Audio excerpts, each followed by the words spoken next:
విజయవాడను ముంచిన బుడమేరు గురించి ఇప్పటి వరకు ప్రజలకు ఈ తరం వారికి పూర్తిగా వివరాలు తెలిసే అవకాశం లేదు.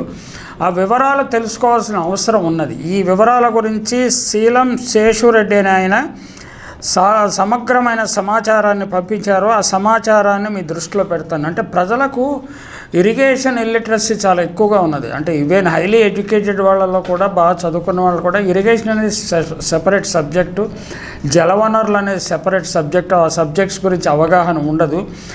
అవగాహన పెంచుకోవడానికి మనం ప్రయత్నించాలి. ఆ ప్రయత్నంలో భాగంగా ఈ సమాచారాన్ని మీ ముందు ఉంచుతున్నాను. ఏంటంటే నేనేదో ఇరిగేషన్ ఎక్స్పర్ట్ లాగా నేను చెప్పదలుచుకోలేదు.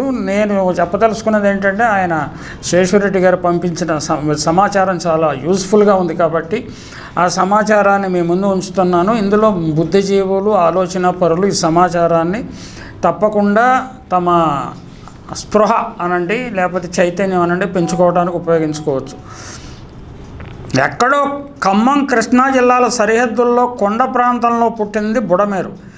ఏ కొండూరు, మైలవరం, జీకొండూరు మండలాల గుండా విజయవాడ సింగ్ నగర్ ప్రాంతంలోకి ప్రవహిస్తుంది. బుడమేరుకు రెడ్డిగూడెం నుండి కోతులబాగు, జీకొండూరు మండలం గోగినేని నుండి పులిబాగు మా ఇంటి పక్క నుండి వెళుతుందని ఆయన శేషరెడ్డి గారు చెప్పారు.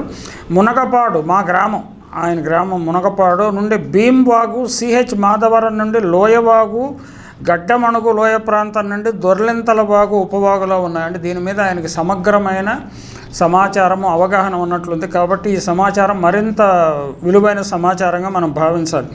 సరిగ్గా 20 ఏళ్ల తర్వాత విజయవాడ నగరం ముంపుకు గురైంది. వాగులు, వంకలు ఆక్రమణలకు గురైతే ప్రకృతి కన్నెర్ర చేస్తుందని మరోసారి రుజువైంది. 20 ఏళ్ల క్రితం చేపట్టిన ఆపరేషన్ కొల్లేరు అర్ధాంతరంగా నిలిచిపోవడంతో దానికి మూల్యం నేడు చెల్లించుకుంటున్నారు. రాజశేఖర రెడ్డి గారు ఆపరేషన్ కొల్లేరు వార్తలను చాలా ప్రముఖంగా ప్రచురించిన వారిలో నేను కూడా ఉన్నాను. ఆ ఆపరేషన్ కొల్లేరు చాలా హయ్యెస్ట్ లెవెల్ ఇంటర్వెన్షన్ తోటి ఆగిపోయింది. కోర్టులు జోక్యం చేస్తుంటే సుప్రీంకోర్టు ఇంటర్లాక్యూటర్ కూడా వచ్చాడు ఇక్కడికి. కొన్ని గట్లు బాంబులు పెట్టి పేల్చివేశారు. మాజీ ఎంపీలు ప్రస్తుతం చాలా పెద్దమంది ఆ ఆపరేషన్ జరిగిన తర్వాత నేను కొల్లూరు ప్రాంతానికి వెళ్ళి చూశాను. మళ్ళీ యథాతథంగా వాటిని మళ్ళీ చేపల చెరువులు పెట్టేసుకున్నారు. అంటే ఆ లాబియింగ్ ఎంత పవర్ఫుల్గా పనిచేస్తుందో అర్థం చేసుకోవాలి ప్రజలు. అంటే చిత్తశుద్ధి గల నాయకులను వాళ్ళని పనిచేసిన పరిస్థితులు లేవు. ఇప్పుడు తెలంగాణలో హైడ్రాను ఆపేయటానికి గట్టి ప్రయత్నాలు జరుగుతున్నాయని అధికారిని బెదిరిస్తున్నారు, ముఖ్యమంత్రిని బెదిరిస్తున్నారు. అలాగే రాజశేఖర రెడ్డి గారిని కూడా, అంత బలమైన నాయకుని కూడా ఆ రోజుల్లో ఇబ్బంది పెట్టడం నాకు వ్యక్తిగతంగా తెలుసు. మాజీ ఎంపీలు అనేక మంది అక్కడ చేపల చెరువుల్లో యజమానులుగా ఉన్నారు. అందువల్ల కొల్లేరు విస్తరణను కానీ, కొల్లేరును ఆక్రమణ నుంచి తొలగించడానికి కానీ ఎవ్వరూ ధైర్యం చేయటం లేదు. ఆపరేషన్ కొల్లేరు అర్ధాంతరంగా నిలిచిపోవడంతో దానికి మూల్యం నేడు చెల్లించుకుంటున్నారు. 20 ఏళ్లలో విజయవాడ నగరం ఊహించని వేగంగా విస్తరించడం, బుడమేరు ప్రవాహ మార్గాన్ని కబ్జా చేయటమే ప్రస్తుత పరిస్థితికి కారణమైంది. విజయవాడ నగరానికి పక్కగా ప్రవహించే కృష్ణానది కంటే నగరం మధ్యలో ప్రవహించే బుడమేరుతో దశాబ్దాలుగా దానికి ముప్పు పొంచి ఉన్నది. 2005లో చివరిసారి బుడమేరు బుజవాడ పుట్టి ముంచింది. 2005 సెప్టెంబర్లో వచ్చిన భారీ వర్షాలతో నగరం అతలాకుతలమైంది. విజయవాడ 3 వంతుల ముంపుకు గురైంది. వరదల కారణంగా విజయవాడలో కార్పొరేషన్ ఎన్నికలు సైతం వాయిదా పడ్డాయి. దానికి ప్రధాన కారణం బుడమేరు ఉగ్రరూపంతో ప్రవహించడమే. రికార్డు స్థాయిలో ఎగువన ఖమ్మం జిల్లా నుంచి వరద ప్రవాహం పోటెత్తడంతో అదంతా విజయవాడను ముంచెత్తింది. ఖమ్మం జిల్లాలో పుట్టే బుడమేరు ఏటా సాధారణ సీజన్లో గరిష్టంగా 11,000 క్యూసెక్కుల ప్రవాహంతో ప్రవహిస్తుంది. 2005లో ఇది 70,000 క్యూసెక్కులను చేరింది. బుడమేరు ప్రవాహాన్ని నియంత్రించడానికి వెలగలేరు వద్ద ఓ రెగ్యులేటర్ను కూడా 70వ దశకంలో నిర్మించారు. వెలగలేరు మీదుగా ఇబ్రహీంపట్నం, గొల్లపూడి, విజయవాడ రూరల్ మీదుగా నగరంలోకి ఇది ప్రవేశిస్తుంది. 2005లో వచ్చిన వరదలకు కారణాలను వివరిస్తూ దేవినేని ఉమామహేశ్వరరావు గారు, సిపిఐ అనుబంధ రైతు సంఘం నాయకుడు కొల్లి నాగేశ్వరరావు పెద్ద ఎత్తున ఆందోళన చేపట్టారు. బుడమేరు ముంపుకు శాశ్వత పరిష్కారం చూపకపోతే కృష్ణా జిల్లాకు ఎప్పటికీ ముంపు పొంచి ఉంటుందని ఆందోళన దిగడంతో ముఖ్యమంత్రి రాజశేఖర రెడ్డి స్వయంగా విజయవాడ వచ్చారు. విజయవాడలో ఉన్న వరద పరిస్థితి మొత్తాన్ని ఇరిగేషన్ అధికారులు సీఎంకు వివరించారు. బుడమేరు ప్రవాహాన్ని కట్టడి చేయాలంటే దానిని మళ్లించడం ఒకటే మార్గమని భావించారు. పోలవరం ప్రాజెక్టులో భాగంగా గోదావరి జలాలను కుడి కాలువ ద్వారా కృష్ణానదిలో కలిపే డిజైన్ అప్పటికే ఖరారైంది. బుడమేరు ప్రవాహానికి దిగువన పోలవరం కుడి కాలువ కృష్ణానదుల గురించి అలైన్మెంట్లో మార్పులు చేయాలని అధికారులకు నాటి సీఎం వైఎస్ఆర్ సూచించారు. విజయవాడ ముంపు సమస్యకు శాశ్వత పరిష్కారం చూపేందుకు బుడమేరు మలుపులు సరిచేసి నీటి ప్రవాహం నేరుగా కొల్లేరుకు చేరేలా చూస్తామని, వరదల్లో నీటి ప్రవాహం వెనక్కి ఎగదనకుండా చర్యలు తీసుకుంటామని హామీ ఇచ్చారు. పోలవరం కుడి కాలువ నిర్మాణంలో భాగంగా 2007-8లో నాటికి బుడమేరు దిగువ ప్రవాహాన్ని కుడి కాలువలోకి మళ్లించారు. కొత్తగా మరో కాలువను తవ్వకుండా విజయవాడ థర్మల్ స్టేషన్ నుంచి వచ్చే జలాలను కృష్ణానదిలోకి కలిపే కాలువలోకి మళ్లించారు. ఇక్కడే సాంకేతికంగా ఓ సమస్య తలెత్తింది. పోలవరం కుడి కాలువను గరిష్టంగా 37,500 క్యూసెక్కుల ప్రవాహం ఉండేలా డిజైన్ చేశారు. VTPS మీదుగా ప్రవహించే కాలువలకు అంత సామర్థ్యం లేదు. వాటిని వరద ప్రవాహానికి అనుగుణంగా పెంచాలని ప్రతిపాదన ఉన్న థర్మల్ పవర్ ప్రాజెక్టు లోపల కాలువలను విస్తరించే పరిస్థితి లేకపోవడంతో బుడమేరు వరద ప్రవాహానికి అనుగుణంగా కాలువల సామర్థ్యం పెరగలేదనే వాదన ఉంది. దీనికి తోడు కృష్ణానది ముఖద్వారంలో ఉన్న నిర్మాణాలు కూడా వరద ప్రవాహాన్ని నిరోధిస్తున్నాయన్న విమర్శలు కూడా ఉన్నాయి. VTPS నుంచి కృష్ణానదిలోకి బుడమేరు వరద నీరు చేరాలంటే కృష్ణానదిలో నీటి మట్టం తగిన స్థాయిలో ఉండాలి. కృష్ణానదిలో ఎగువ నుంచి వరద సమయంలో బుడమేరు నుంచి వచ్చే వరద ప్రవాహం నదిలోకి చేరదు. అదే సమయంలో పోలవరం కుడి కాలువ నుంచి నీటి విడుదల కొనసాగితే వరద ప్రవాహం దిగున విజయవాడ వైపే వెళ్లాల్సి ఉంటుంది. 20 ఏళ్ల నిర్లక్ష్యానికి మూల్యం అని భావించాల్సి ఉంటుంది. 20 ఏళ్ల క్రితం వచ్చిన వరదల్లో విజయవాడ నగరం, న్యూ రాజరాజేశ్వరిపేట, సింగ్ నగర్, పాయకాపురం, కండ్రిక ప్రాంతాల ముంపుకు గురయ్యాయి. రోజుల తరబడి ప్రజలు వర్షపు నీటిలో చిక్కుకుపోయారు. బుడమేరుకు వెలగలేరు రెగ్యులేటర్ దిగువన మళ్లింపు చేపట్టగానే విజయవాడ వరద ముంపు తప్పిపోయింది. 2008లో విజయవాడ రూరల్ మండలంలో వేగంగా నిర్మాణాలు విస్తరించాయి. రాష్ట్ర విభజన తర్వాత ఏకంగా నగరంలో మరో కొత్త ప్రాంతాలు ఏర్పడ్డాయి.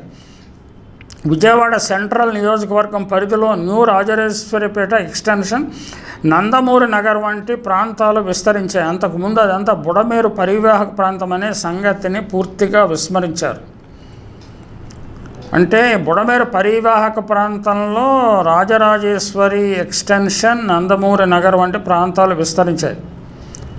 ఇవన్నీ విజయవాడ సెంట్రల్ నియోజకవర్గంలో ఉన్నాయి. 2005లో చేపట్టిన బుడమేరు డైవర్షన్ పనులకు పూర్తిగా అటకెక్కిన సంగతి కూడా ప్రజాప్రతినిధులు విస్మరించారు. బుడమేరు ప్రవాహం విజయవాడ నగరంలోకి రాకుండా ఏర్పాటు చేసిన కరకట్టను 2008 నుంచి పూర్తిగా ధ్వంసం చేసి ఇళ్ల నిర్మాణం చేపట్టారు. ఈ కరకట్ట ఇప్పుడు ఆనవాళ్లు లేకుండా పోయింది. సుందరీకరణ పేరుతో నగరానికి రక్షణగా ఏర్పాటు చేసిన వ్యవస్థల్ని రాజకీయ నాయకులు యథేచ్ఛగా ధ్వంసం చేశారు. కాలనీలను విస్తరించి నివాస ప్రాంతాలను విస్తరించడంతో 2009 నుంచి విజయవాడలో ఎన్నికైన ఎమ్మెల్యేలు కీలక పాత్ర వహించారు. కాంగ్రెస్, వైసీపీ ఎమ్మెల్యేలకు ఇందులో ఎక్కువ భాగస్వామ్యం ఉంది. తెలుగుదేశం వారు కూడా వెనుకబడి లేరు. బుడమేరు ఉగ్రరూపం దాల్చినప్పుడు నీటి ప్రవాహానికి అనుగుణంగా పలుచోట్ల మలుపులు ఏర్పడ్డాయి. 2-3 దశాబ్దాల క్రితం, 4-5 ఏళ్ల క్రితం బుడమేరుకు వరదలు వచ్చినా పంట పొలాలు మాత్రమే నీట మునిగేవి. బుడమేరు ప్రవాహంలో ఉన్న మలుపులు నీటి సహజ ప్రవాహ వేగాన్ని తగ్గించి ఊళ్లను ముంచెత్తుతున్నాయని, విజయవాడ నిడమూరు ప్రాంతాల్లో ఉన్న యూటర్నింగ్లను సవరించాలని 20 ఏళ్ల క్రితమే ఇరిగేషన్ శాఖ ప్రతిపాదించింది. బుడమేరును ఆక్రమణల నుంచి విడిపించి దాని గరిష్ట సామర్థ్యానికి అనుగుణంగా విస్తరించాలని ప్రతిపాదించారు. విజయవాడ మార్కు రాజకీయం ఆ పనులను అడ్డుకుంది. ఇళ్లను తొలగిస్తే ఊరుకోమని హెచ్చరించడంతో ప్రభుత్వం కూడా వదిలేసింది. ఇదో అదనుగా బుడమేరుకు యథేచ్ఛగా ఆక్రమించేశారు. ఇక VTPS నుంచి ప్రవహించే వరద ప్రవాహ మార్గంలో ఉన్న నిర్మాణాలు కూడా విజయవాడ ముంపుకు కారణమవుతున్నాయి. వాటిని సరిచేసే సంకల్పం ఏ పార్టీకి లేకపోవడమే ప్రస్తుత పరిస్థితికి ప్రధాన కారణం. ప్రపంచంలోని అతిపెద్ద మంచినీటి సరస్సుకు నీటిని అందించే నీటి వనరులో బుడమేరు ఒకటి. పశ్చిమ గోదావరిలో తమ్మిలేరు, ఎర్రకాలువలతో పాటు కృష్ణాలో బుడమేరు కొల్లేరుకు ప్రధాన నీటి వనరుగా ఉంటుంది. కొల్లేరులో వరద ప్రవాహాన్ని స్వీకరించకుండా ఆక్రమణతో నిండిపోవడంతో దిగువకు చేరటంలో జాప్యం జరుగుతోంది. ఖమ్మం ఉమ్మడి కృష్ణా జిల్లాలో ప్రవహించే వర్షపు నీరంతా బుడమేరు ద్వారా 170 కిలోమీటర్ల కు పైగా దూరం ప్రయాణించి కొల్లేరును చేరుతుంది. ఇక్కడ ఈ సందర్భంగా చిరంజీవి గారు కేంద్ర మంత్రిగా ఉన్నప్పుడు కొల్లేరు సుందరీకరణ గురించి కూడా మాట్లాడారు. కొల్లేరు సుందరీకరణ ఆయన ఏం చేశారో తెలియదు, కానీ చేపల చెరువులు మాత్రము చుట్టూరు అలాగే ఉండిపోయినాయి. అలాగే ఈ పనికి రాజశేఖర్ రెడ్డి కొల్లేరు విధ్వంసాన్ని ఆపటానికి ప్రయత్నించారు సుప్రీంకోర్టు ఆదేశాల మేరకు, కానీ అది కూడా ముందుకు సాగలేదు. తర్వాత వచ్చిన వారు ఎవరు కూడా దానిని అంతగా ప్రయత్నించలేదు. చిరంజీవి కేంద్ర మంత్రిగా చేసిన ప్రయత్నం ఫలించలేదు. అంటే ది మనీ పవర్ అనేది అంత బలంగా పనిచేస్తుంది. అదే ఇక్కడ అంటే ఆంధ్రజ్యోతి అధినేత రాధాకృష్ణకు ఇచ్చిన పవర్ ప్రాజెక్టు ఈ నీటి ప్రవాహానికి అడ్డంగా ఉన్నదన్న వాదన కూడా ఉన్నది. ఆ పూర్తి వివరాలు తెలియకుండా మాట్లాడటం సరిగా ఉండదు.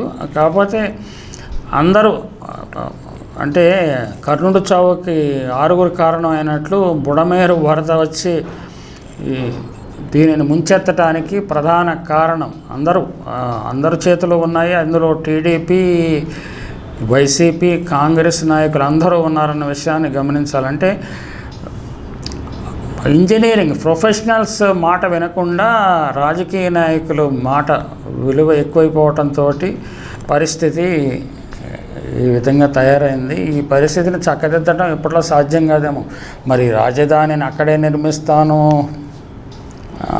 అమరావతిలో నిర్మిస్తానని చంద్రబాబు పట్టుబట్టి కూర్చున్నారు. మరి ఏం జరుగుతుందో చూడాలి.